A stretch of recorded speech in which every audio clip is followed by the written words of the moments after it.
नमस्ते बाल मित्रों, आज हम कक्षा 4 विषय हिंदी विषय में हमारी इकाई 2 बढ़ते कदम चल रही है। उसमें हमने वर्णमाला से लेकर अभ्यास 1 से 8 तक का अभ्यास किया था। आज हम अभ्यास 9 के बारे में सीखेंगे। अभ्यास 9 है, उसमें क्या, कहाँ, कब, कौन, कितने, उसके बारे में आज हम सीखेंगे। तो क्या का अर्थ क्या होता है? तो क्या का अर्थ होता है शू। उसके बाद है कहाँ, तो कहाँ का अर्थ होता है क्या तो शू, कहाँ क्या। उसके बाद है कब एटले शू थाय तो क्यारे, कौन कितने केटला।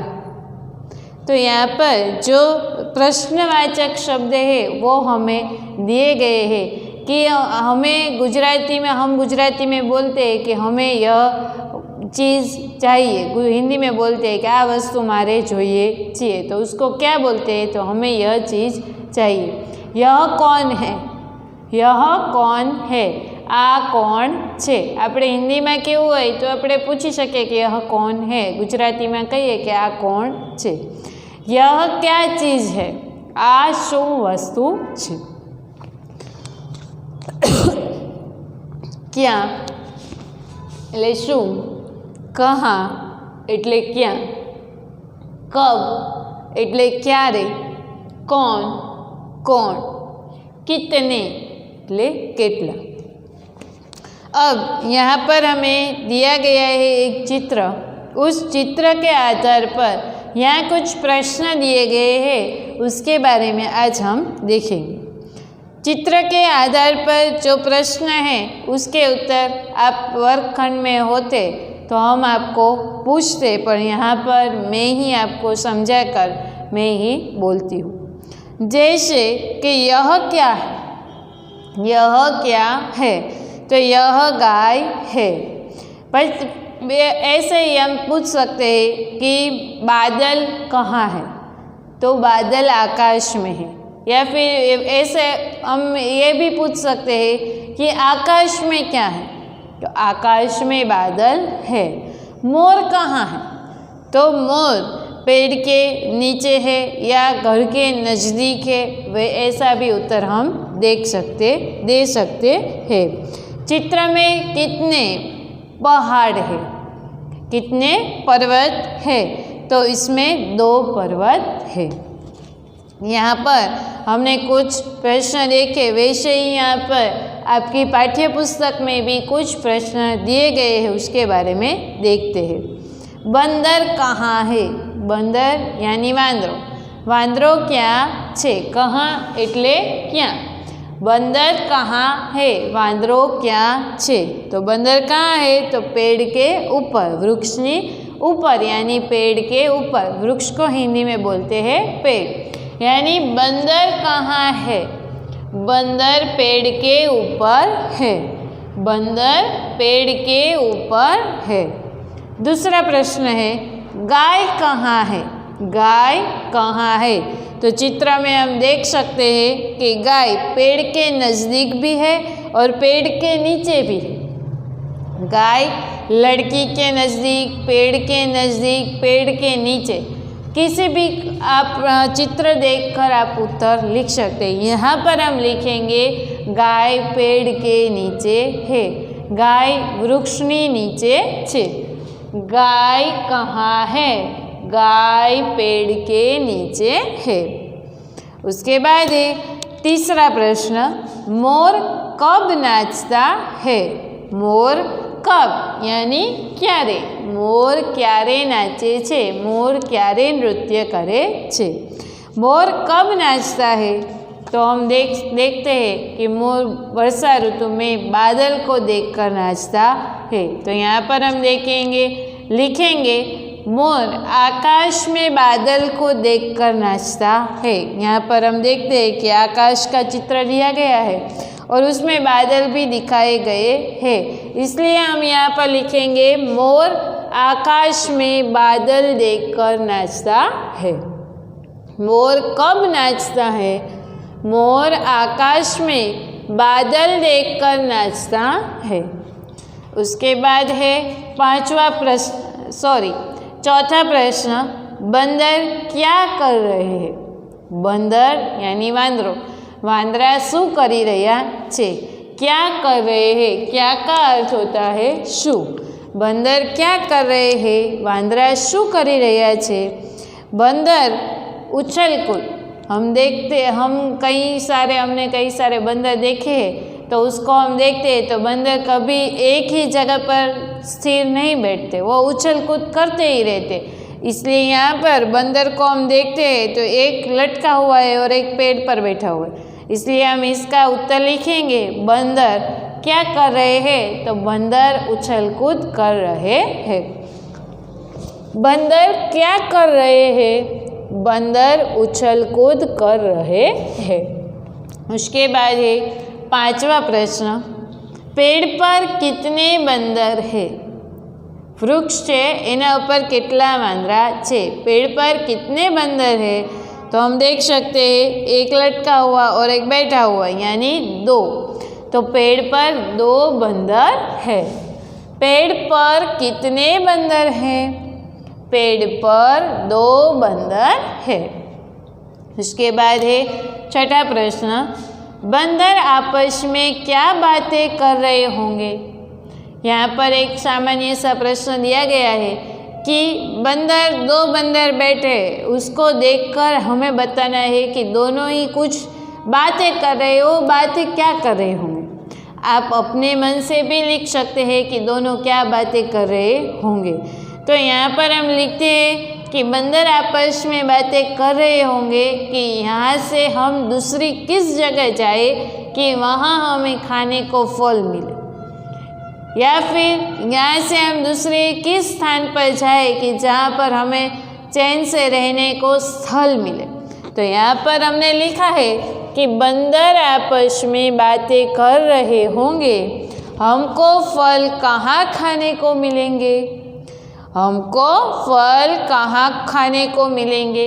यहाँ पर उत्तर में भी प्रश्न चिन्ह आएगा, क्योंकि एक बंदर दूसरे बंदर से बातें कर रहा है कि हम यहाँ से किस जगह जाए कि हमें खाने को फल मिलेंगे।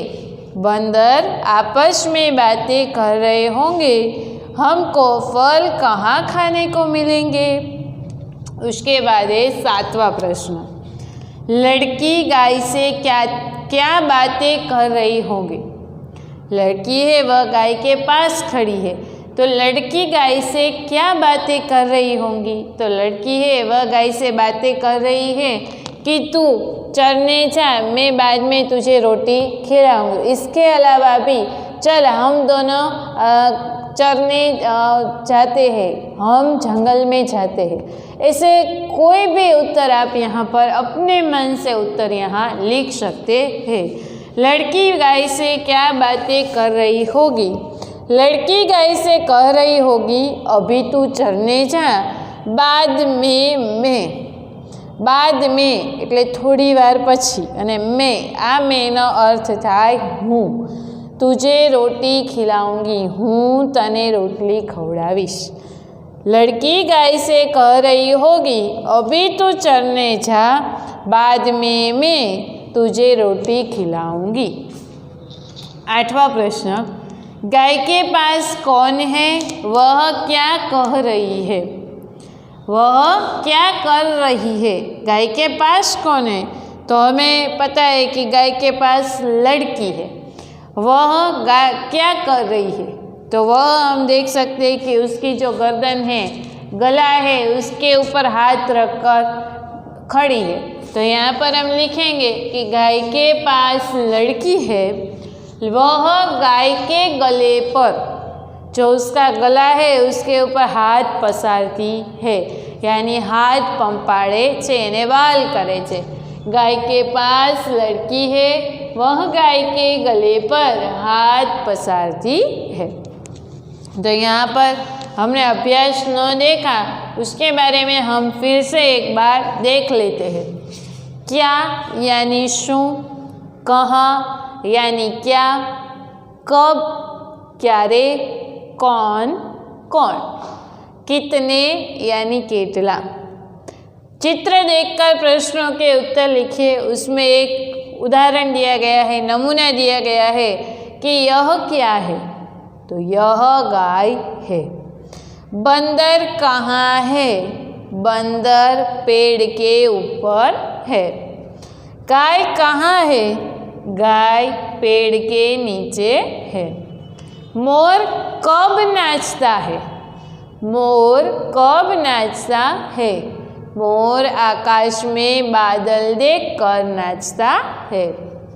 बंदर क्या कर रहे हैं, बंदर उछल कूद कर रहे हैं।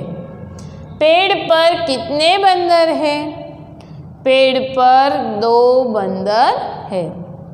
बंदर आपस में क्या बातें कर रहे होंगे, बंदर आपस में क्या बातें कर रहे होंगे। बंदर आपस में बातें कर रहे होंगे, हमको फल कहाँ खाने को मिलेंगे। बंदर आपस में बातें कर रहे होंगे, हमको फल कहाँ खाने को मिलेंगे। 7वां, लड़की गाय से क्या बातें कर रही होगी, लड़की गाय से कह रही होगी, अभी तू चरने जा, बाद में मैं तुझे रोटी खिलाऊंगी। अभी तू चरने जा, बाद में मैं तुझे रोटी खिलाऊंगी, ऐसा लड़की गाय से कह रही है। गाय के पास कौन है, गाय के पास कौन है, वह क्या कर रही है। गाय के पास लड़की है, वह गाय के गले पर हाथ पसारती है। गाय के पास लड़की है, वह गाय के गले पर हाथ पसारती है। तो यहाँ पर हमारा अभ्यास 9 पूरा होता है और हमारी इकाई 2 बढ़ते कदम भी यहाँ पर पूर्ण होती है। इकाई 2 में हमने हिंदी वर्णमाला देखा, जिसमें हमने स्वर और व्यंजन के बारे में। अभ्यास 1 में हमने गुजराती और हिंदी वर्ण में जो वर्ण भिन्न तरीके से लिखे जाते हैं उसके बारे में देखा। अभ्यास 2 उसमें यह और वह के बारे में। अभ्यास 3 उसमें एक वचन और बहुवचन में नज़दीक की वस्तु को दर्शाने के लिए यह है, एक ही हो तो और एक से ज़्यादा हो, अधिक हो तो उसको दर्शाने के लिए ये है का प्रयोग होता है, उसके बारे में देखा। अभ्यास 4 उसमें वह है, वे है। एक ही वस्तु, व्यक्ति या प्राणी हमसे दूर हो तो उसको दर्शाने के लिए वह, और एक से अधिक वस्तु, व्यक्ति या प्राणी हमसे दूर हो और उसको दर्शाना है तो उसके लिए वे है का प्रयोग होता है। उसके बाद है अभ्यास 5, इसमें यह के साथ इस, वह के साथ उस, ये के साथ इन और वे के साथ उनका प्रयोग होता है। उसकी समझूती हमने अभ्यास 5 में वाक्य के द्वारा भी ली है। अभ्यास 6 मैं, हम, तुम, आप। मैं यानी हूँ, हम यानी आपने, अमे, तुम यानी तमे અને आप यानी आप। मैं नी के अंदर, नी अंदर, के ऊपर, नी ऊपर, के नीचे, नी नीचे અને के पास, नी पासे। उसकी भी हमें माहिती ली है। मेरा, तुम्हारा, उसका।